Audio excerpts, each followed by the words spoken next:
And welcome back to The Price is Right. Actually, no, this is evening devotion for February 22nd. We'll flip it up so we can see the text.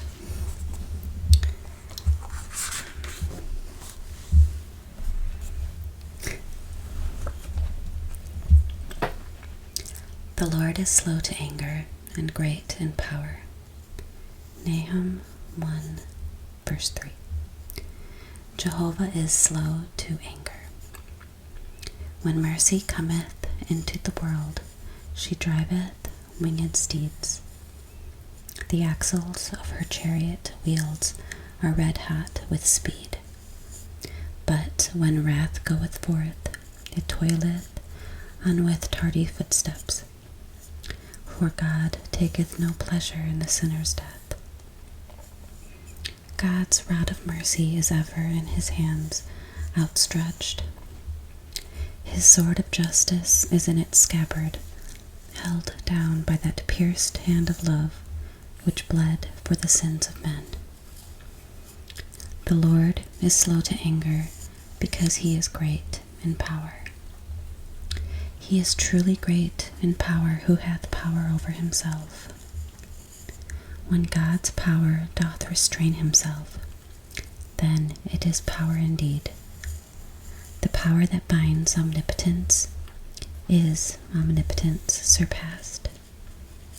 A man who has a strong mind can bear to be insulted long, and only resents the wrong when a sense of right demands his action. The weak mind is irritated at a little. The strong mind bears it like a rock which moveth on, though 1,000 breakers dash upon it, and cast their pitiful malice in spray upon its summit. God marketh his enemies, and yet he bestirs not himself, but holdeth in his anger. If he were less divine than he is, he would long ere this have sent forth the whole of his thunders, and emptied the magazines of heaven. He would long ere this have blasted the earth with the wondrous fires of its lower regions, and man would have been utterly destroyed. But the greatness of his power brings us mercy. Dear reader, what is your state this evening?